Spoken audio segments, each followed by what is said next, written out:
मैंने कभी नहीं सोचा था कि I would be able to do this, and he literally gave me more than double. मेरा फ़ोन चोरी हो गया. Hello everyone, welcome back to my channel. So बहुत दिनों के बाद I am back in my car and I am in my comfortable zone कि मैं बातें कर पाऊँ, क्योंकि अच्छे तरीके से नहीं होता है because I am not still use to the camera. So coming straight to the point, आज का टॉपिक ये है कि my life has changed a lot after my car accident, but for the better. मतलब कार एक्सीडेंट जब हुआ उसके बाद मेरा माइंड पूरा हिल चुका था, और एग्ज़ाम वगैरह की वजह से एग्ज़ाम भी अच्छा नहीं गया था. ये सब चीज़ों की वजह से मेरा मूड बहुत ही ख़राब था. And then came a very unprecedented, मतलब मैं कभी सोच भी नहीं सकती ऐसा खबर मेरे पास आया, एंड मतलब it changed my life. What happened is 6 साल पहले ऑन 2019 जब मैंने अपना फर्स्ट फ़ोन ख़रीदा था, मतलब ऑब्वियसली 10th के बाद मुझे मेरी मम्मी ने ख़रीद के दिया था my first phone, Samsung Galaxy A20. तो वही फ़ोन ख़रीदने के कुछ दिन बाद मैं अपने मामा के घर पे गई थी, एंड माई मैटरनल अंकल जो मेरे मामा जी हैं, उन्होंने मुझे मेरे फ़ोन पे एक ऐप डाउनलोड करवा के दिया था जिसका नाम था Pi. Means this is actually a crypto. So वो डाउनलोड करवा के दिया. मैंने बोला, मामा जी क्या है, ये क्यों करवा के दे रहे हो डाउनलोड? उन्होंने अपने रेफरल से मुझे अकाउंट क्रिएट करवा के दिया और बोला कि ये वाला रख अपने पास, ये वाला अकाउंट, तुझे एक दिन ना एक दिन बहुत अच्छा खासा मुनाफा मिलेगा इससे. मुझे सिर्फ बोला कि हर 24 आवर्स में तेरे पास एक नोटिफिकेशन आएगा और तू बस इसमें माइन का बटन दबा देना बस, और तुझे कुछ नहीं करना है. नो क्या बोलते, कोई पैसा वैसा कुछ नहीं लगाना है, कुछ नहीं करना है. फिर 2-3 साल बाद धीरे धीरे जब पाई का कम्युनिटी धीरे धीरे स्ट्रॉन्ग होता गया, वो क्रिप्टो का कम्युनिटी स्ट्रॉन्ग होता गया. क्रिप्टो में क्या होता है कि पहले एक कॉइन लॉन्च होता है, पहले उसका कोई वैल्यू नहीं होता है. अभी जैसे बिटकॉइन का एक वैल्यू है, डोजी कॉइन का एक वैल्यू है. अगर आप जानते हैं क्रिप्टो से थोड़ा सा मतलब फेमिलियर है तो बिटकॉइन के बारे में तो सभी ने सुना है. सो बिटकॉइन का प्राइस अभी जितना है वो पहले उतना था ही नहीं. पहले जिन लोगों ने इस पे विश्वास किया, जिन लोगों ने समझा क्रिप्टो को, they mind it free of cost. और जिन लोगों ने माइंड किया वो लोग आज एक अच्छे पोजीशन पे उनके पास है. वो उसको माइंड किया फ्री ऑफ कॉस्ट, वो आज अच्छे जगह पे मतलब अपना पैसा कमा रहे हैं, ऐसा है. तो पाई भी ऐसा ही एक क्रिप्टो था जो मार्केट में नया नया आया था. तो नया नया लोग जब आते हैं तो ऑब्वियसली लोग उस पर विश्वास नहीं करते. तो मेरे मामा जी को कहीं से उसके बारे में पता चला, यूट्यूब वगैरह से या फिर कहीं से पता चला, तो उन्होंने मुझे बोला माइंड करने के लिए. कुछ सालों बाद जब धीरे धीरे लोग इस पे आने लगे तो पाई का KYC वगैरह सब हुआ, अकाउंट वेरीफाई करवाना पड़ा, सब कुछ, आइडेंटिटी प्रूफ्स वगैरह सब कुछ लिया, एंड मैंने वेरीफाई करवा लिया सब कुछ. And I actually lost my hope. मैंने इसके बीच में 2 बार फ़ोन भी चेंज किया. मेरा अकाउंट तो था मेरे पास, मैंने फ़ोन भी चेंज किया, लेकिन मैंने माइंड करना नहीं छोड़ा. मेरे मामा ने बोला कि तू करना, अगर नहीं भी मिलता है तो क्या चला जाएगा तेरा तो कोई इन्वेस्ट तो कुछ हुआ नहीं है, जस्ट डू इट. मुझे लगता है कि ऐसा कुछ होगा. और मैं सच में बताऊँ, क्रिप्टो के बारे में कुछ भी नहीं जानती थी. I had zero idea.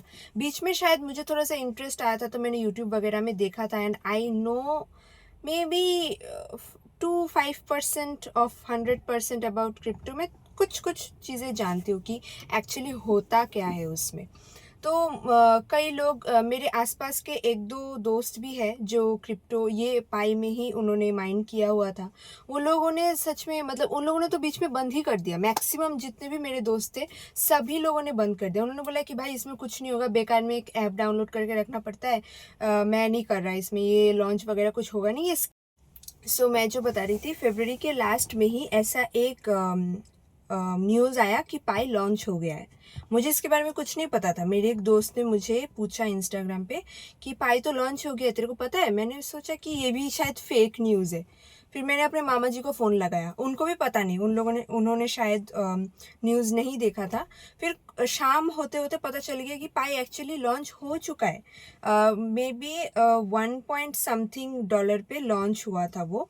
Specially ये लॉन्च हुआ था बिटगेट में, और एक एक्सचेंज है कॉइन्स का, क्रिप्टो का अलग सा एक्सचेंज होता है, जैसे इंडिया का एक्सचेंज कॉइन DCX है, बाहर बाइनेंस है, बिटगेट है, ओके DX समथिंग कुछ है, वो सब है। सो बिटगेट में लॉन्च हो गया था। फिर मेरे एक करीबी दोस्त ने बोला कि भाई लॉन्च हो गया, तू देख जाके, तेरे पास, मेरे पास ऑलमोस्ट 1000 टोकन्स मीन्स 1000 कॉइन्स थे मेरे पास।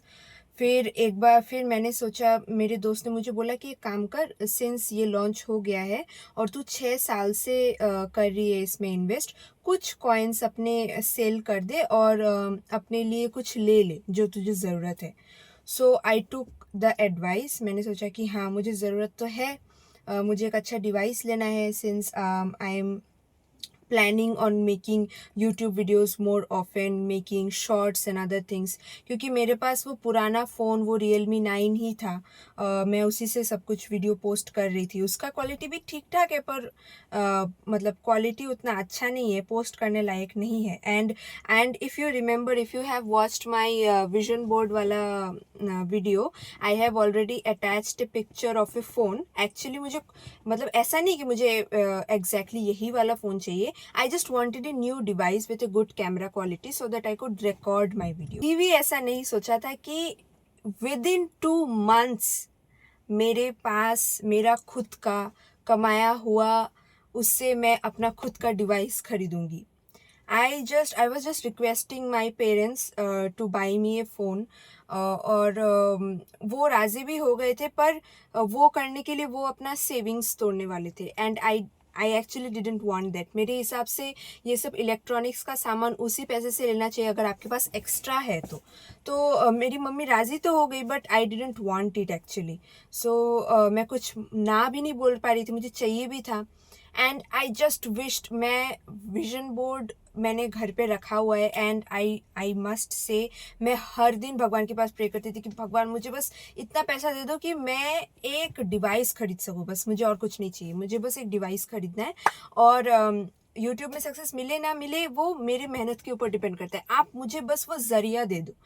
And God, my God listen to me, and he literally gave me more than double. मैंने जितना सोचा था उससे ज़्यादा मिला मुझको, ऑब्वियसली 2x मिला है मुझको। एंड मैंने half of my coins sell, almost रफली अराउंड 57,000 मिला, टैक्स वगैरह डिडक्ट करके। 59,000 था, टैक्स 1% का कटा या 2% शायद कटा होगा। 57,000 मुझे मिला। And initially I thought that I will by an iPhone only, लेकिन मैंने बहुत लोगों के साथ थोड़ा सा डिस्कस किया, क्योंकि एक अच्छा बड़ा इन्वेस्टमेंट है, और ऑब्वियसली मेरा फर्स्ट खुद का कमाया हुआ पैसा है। मैं ये नहीं चाहती कि बाद में ये वेस्ट में चला जाए आईफोन खरीदने के। ज़्यादा रिसर्च करने के बाद, विचार विमर्श करने के बाद आई डिसाइडेड भी था, I bought A phone, I bought N Android, A Vivo V50, and with my own earnings. मैंने एक भी पैसा अपने पेरेंट्स से नहीं लिया है। And I was so overwhelm. मैंने कभी नहीं सोचा था कि I would be able to do this on my own, क्योंकि फ़ोन के साथ ना मेरा थोड़ा सा बैड मेमोरीज़ भी है। क्या हुआ, मेरे पास जो Realme 9 था, उससे पहले मेरे पास एक अच्छा Vivo का फ़ोन था, 25,000 का Vivo V21e। जब वो लॉन्च हुआ था तभी मैंने ख़रीदा था, मेरी मम्मी ने ख़रीद के दिया था मुझे। लेकिन इसके जस्ट 1 ईयर कंप्लीट जिस दिन हुआ ना, मतलब मैंने दिसंबर के 2 तारीख को ख़रीदा था, फिर इसके बाद के साल के दिसंबर के 2 तारीख को ही मेरा फ़ोन चोरी हो गया। And I was so devastated. तब मेरा स्मॉल बिजनेस भी था, मैं अपना वीडियोस वगैरह उससे शूट करती थी। लेकिन सिंस मैंने इतना सारा पैसा का एक डिवाइस खो दिया है, इसके बाद मुझे और ज़रूरत नहीं हुई मैं अपने पेरेंट्स को बोलूँ कि मुझे उतने ही प्राइस का और एक फ़ोन चाहिए। सो आई गॉट अनदर फ़ोन। मतलब मेरी मम्मी का जो भी बजट था, 15-17,000 का जितना भी बजट था, मैंने उसी में से एक अच्छा Realme 9 वाला ले लिया।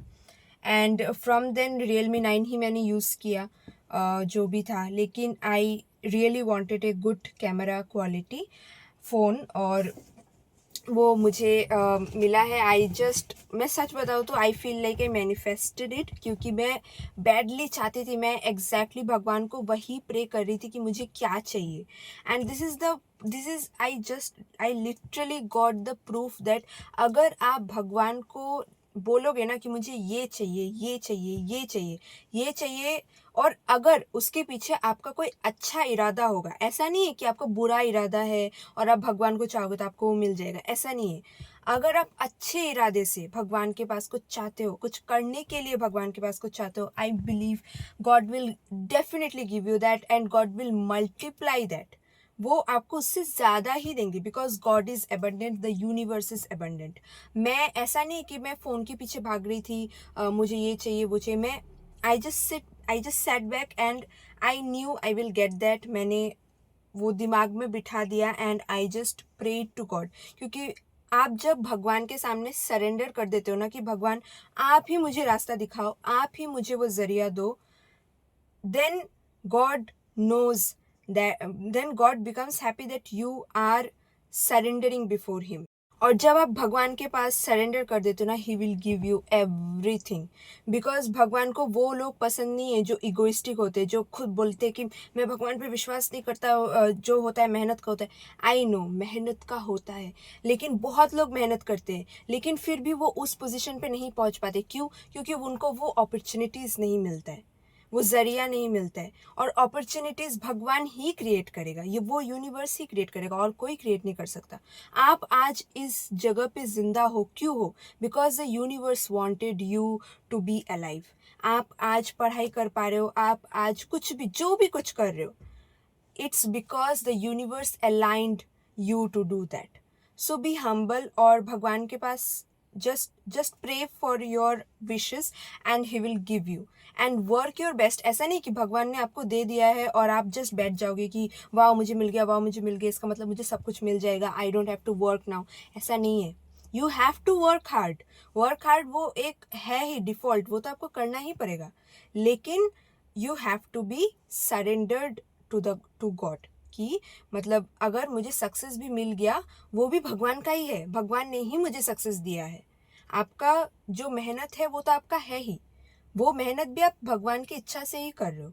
सो I am getting a much more spiritual, क्योंकि मैं इन चीज़ों में बहुत ज़्यादा सिंस लास्ट 6-7 मंथ्स में इन चीज़ों में बहुत ज़्यादा विश्वास करने लगी हूँ, because I have got the proof, that's why. So this is how you manifest things. Manifesting is not like कि आप बैठे हो और जस्ट प्रे करो. You have to work hard और यू हैव टू मतलब आपका अच्छा इंटेंशन होना चाहिए, तभी वो आपको वो चीज़ मिलेगा. And second is that it is specially for women, it's specially for the young girls who are listening to me. Get some financial knowledge. Financial knowledge होना बहुत ज़्यादा ज़रूरी है आज के ज़माने में. Get to know about stock market, get to know about mutual funds, get to know about crypto, get to know about freelancing, get to know about different ways of making money. ऐसा नहीं कि आपको सब कुछ करके पैसा कमाना ही है, ऐसा नहीं. Just know about this things. Having knowledge is much more powerful, क्योंकि आपको मतलब ऐसा नहीं कि आपको वो कुछ करना ही है, आप जानकारी रखो इन सब चीज़ों के बारे में. तो जब आपके पास जब वो अपॉर्चुनिटी आएगा, तब आपको ऐसा नहीं होगा कि ये क्या है, मुझे तो पता ही नहीं, मुझे इसके बारे में रिसर्च करना पड़ेगा. आपको अगर पहले से ही पता होगा, तो जब आपके पास वो अपॉर्चुनिटी आएगा, जब आपके पास वो पैसा आएगा, तब आप वो सही जगह में इन्वेस्ट कर सको. एंड इन्वेस्टिंग, सेविंग से कोई रिच नहीं बनता, इन्वेस्टिंग से ही बनता है. सो बुक्स पढ़ो. सोशल मीडिया पे स्क्रॉल करने से ज़्यादा दूसरों से अपने फेशियल फीचर्स, अपने फिजिकलिटी को कंपेयर करने से ज़्यादा इस चीज़ पे काम करो. The everything will fall into place. मैं I am just repeating it again. Be a hunter for knowledge. Knowledge के पीछे भागो and opportunities will be created and you will definitely become rich, you will definitely become wealthy. you will have all those things you want in your life. I am saying because you deserve it. You deserve it, क्योंकि भगवान ने आपको यहाँ पे इस धरती पे भेजा है, मिजरेबल रहने के लिए नहीं भेजा है, आपको एबंडेंट रहने के लिए भेजा है। और आसपास की दुनिया एबंडेंट ही है, सबके पास है, आपके पास क्यों नहीं हो सकता? होगा, ऑब्वियसली होगा। भगवान पे विश्वास करो, keep praying, keep visioning yourself like a successful person and take minute tiny steps towards your video. Hope you liked it. It was a very impromptu video, क्योंकि मैंने सोचा नहीं था कि मैं ऐसा कुछ वीडियो बनाऊंगी about wealth and all. I wanted to make a video about these things, about financial knowledge. मैं step by step financial knowledge कैसे develop करते हैं वो भी ला रही हूँ. I have to research a little bit more to give you a mind map of that. It was actually a general my experience कि मेरे साथ क्या हुआ है, so that you could get a little bit of idea about financial knowledge. And yeah, I hope this video helped you. I hope this video inspired you. And remember that you really deserve to have everything you want.